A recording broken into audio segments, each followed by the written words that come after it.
Olá, sejam muito bem-vindos a mais um vídeo aqui no canal. Eu sou Raquel Andreata, sou advogada, vivo aqui em Portugal desde 2014, quando vim pra cá explorar as terrinhas lusitanas, mas na verdade para fazer um mestrado na área de Direito Empresarial na Universidade Nova de Lisboa. Pois é, o tempo passa voando, hoje já completando aí esse ano 9 anos que estou aqui em Portugal. E, como advogada, ajudo as pessoas que querem viver em Portugal, querem empreender, querem trazer sua família e viverem aqui legalmente, que é o mais importante, com planejamento legal, planejamento financeiro e, não podemos esquecer, planejamento emocional. Esses são tópicos que eu falo muito aqui no canal. Falando de vistos, né, porque para que você possa se mudar para Portugal de forma legal, você precisa de um visto de residência, tá? Não é porque surgiu o CPLP e coisas automáticas e etc. em Portugal que você deixa de estar obrigado a pedir um visto de residência se quiser vir para Portugal e morar de forma legal com a sua família. Meus clientes, né, a maior parte deles que me procuram para consultorias, sempre tem muita dúvida qual é o tipo de visto adequado.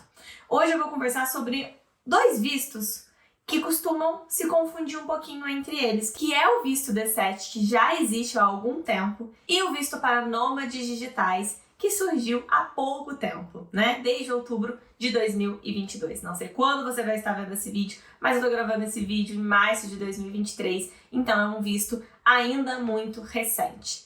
As pessoas, desde que surgiram o visto de nômade, têm muita dúvida, mas tudo bem. Qual é então a diferença do visto D7 para o visto de nômade? Quando que eu devo escolher um tipo e quando que eu devo escolher o outro? Isso aparece muito na consultoria. Algumas pessoas querendo aplicar para visto de nômade, enquanto na verdade devem aplicar o D7 ou o contrário, ok? Então esse é o tema do vídeo de hoje. Se você quer saber tudo sobre esse assunto, fica aí que a gente já volta.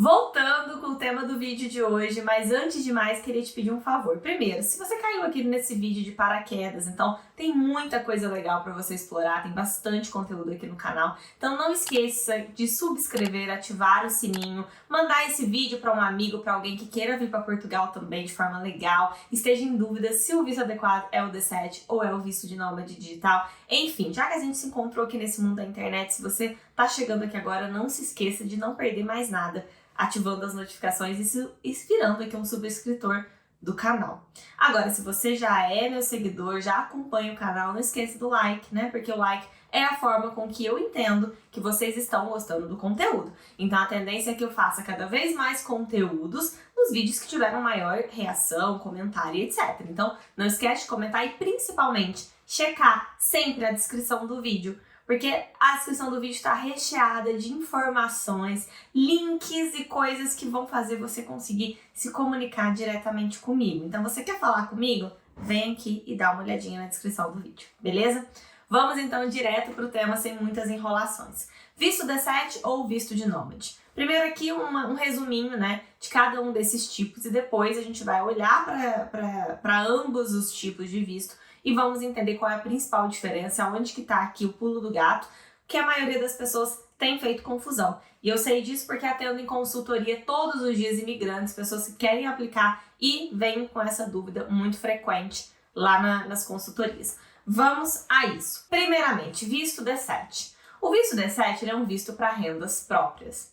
Então, todas aquelas pessoas que vivem de rendas passivas, ou seja, rendas que não vêm do trabalho, vão aplicar o visto D7. Então, ele não vai deixar dúvidas se uma pessoa está aplicando ele porque a pessoa é aposentada ou porque a pessoa vive de rendimentos de aluguéis, aluguéis de imóveis, pode ser também de bens móveis, você pode ter uma frota de veículos que você aluga, você pode ter rendimentos de investimentos que você tenha feito em bolsas de valores ou então qualquer aplicação que tenha um rendimento mínimo mensal de 760 euros.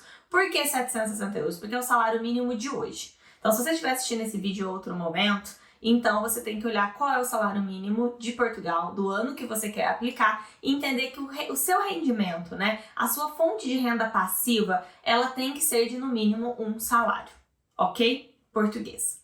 O visto D7 ele tem uma outra obrigatoriedade, que é uma conta bancária em Portugal, com depósito de 1 ano de sobrevivência. Na seara individual, são 12 salários mínimos, e na seara familiar depende de quantas pessoas vão solicitar o visto de acompanhamento familiar em simultâneo com o requerente do visto D7. Se estamos falando de uma família composta por 3 pessoas, né, um casal e mais um filho menor de idade, então a gente tem que fazer o cálculo de 12 salários mínimos mais 50% para o adulto e mais 30% do salário mínimo vezes 12 para o menor que está acompanhando essa família, ok?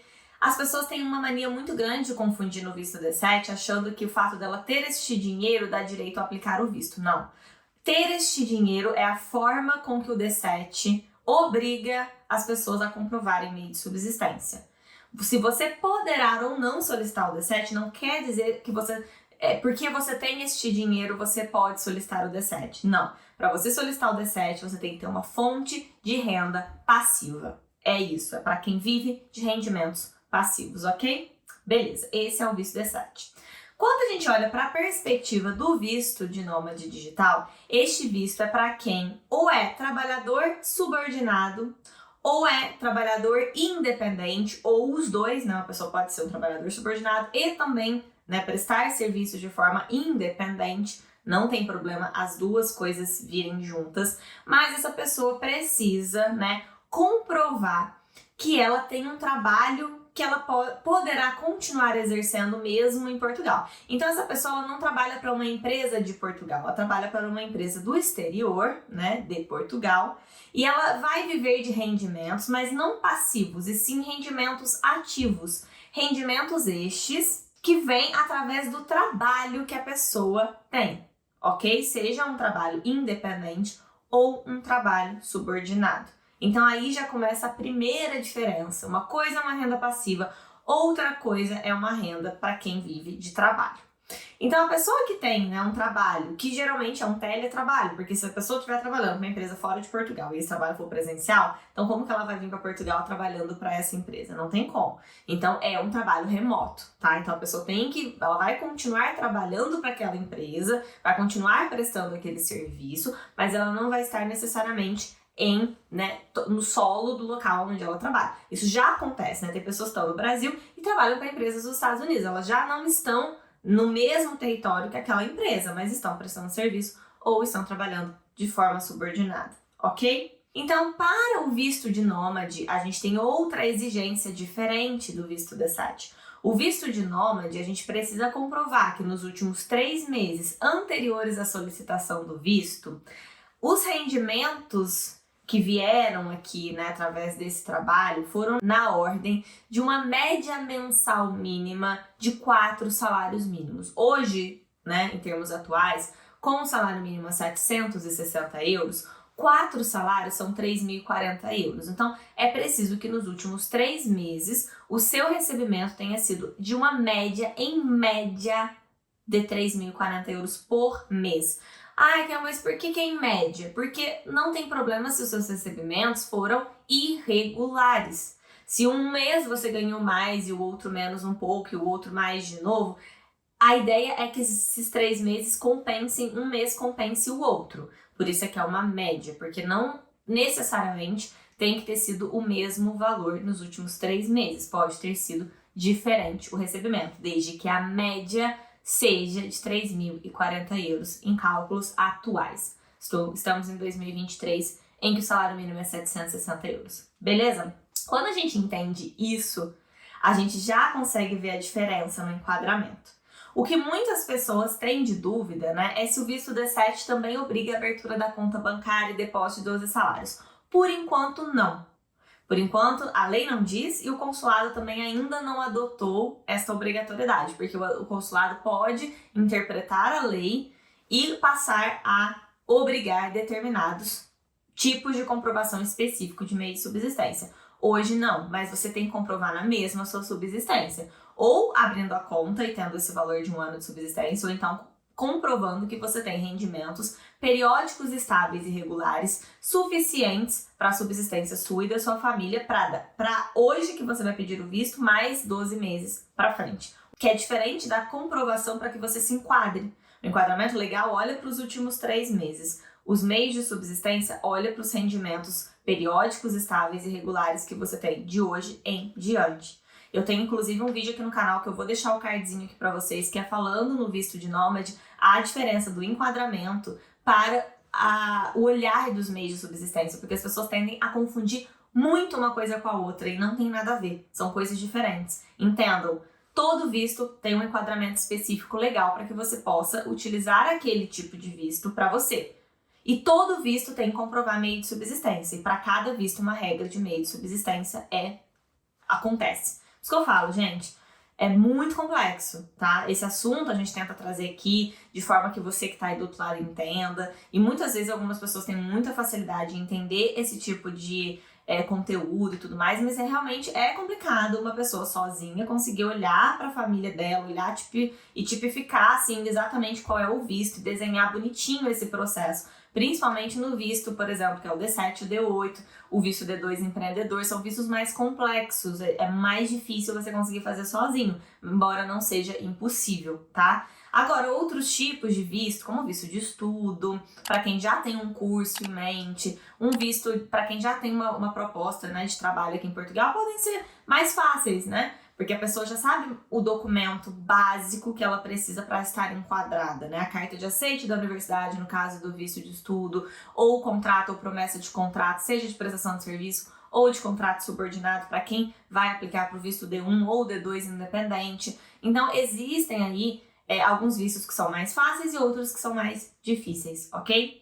Eu considero o D7, o D8, né, que eu chamo, que é o visto de nômade, que eu inventei, que é D8, e o... Eu adoro essa minha invenção. O D7, o D8, e tem gente que me procura e comenta do visto D8, eu falo certeza que a pessoa assistiu o vídeo tá achando que existe um visto D8. Gente, não existe visto D8, tá? Eu inventei, ok? É a forma como que eu consigo aqui, através até dos nossos procedimentos operacionais que a gente tem aqui dentro da empresa, né, para fazer assessoria e tudo mais.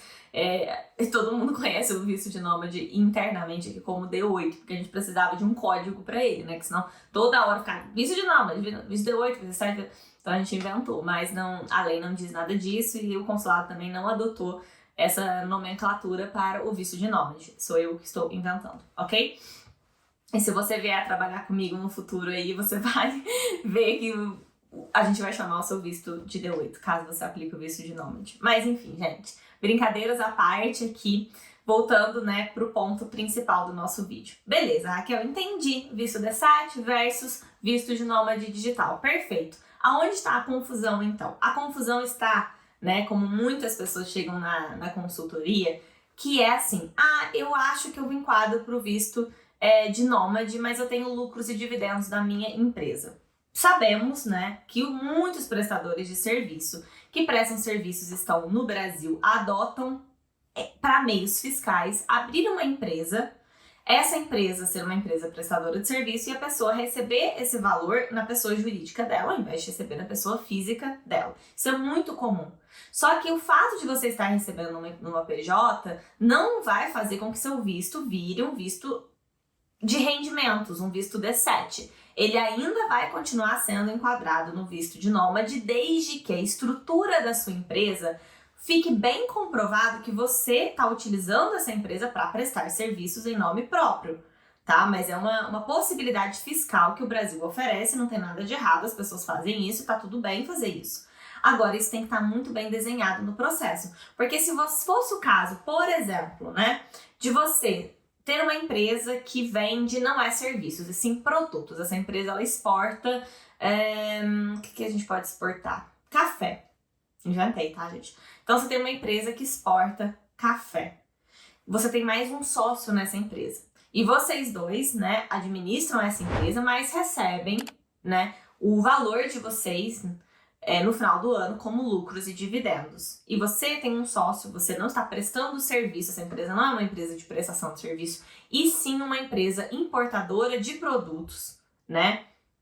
Exportadora ou importadora, enfim, de produtos, e você quer aplicar para o visto de nômade digital. Não, você vai aplicar para o visto de rendimentos, porque você tem um investimento, essa empresa ela é um investimento que você fez e você recebe lucros e dividendos dessa empresa, que não é uma empresa prestadora de serviço e ainda tem outro sócio Tá entendendo a diferença? Eu tô usando isso como um exemplo, tá? Porque é o exemplo mais comum que eu vejo que aparece nas consultas, ok? Mas aonde que eu quero chegar com isso? A gente precisa avaliar cada caso, a gente precisa avaliar a documentação dessa empresa, a estrutura dessa empresa, de onde vêm esses rendimentos.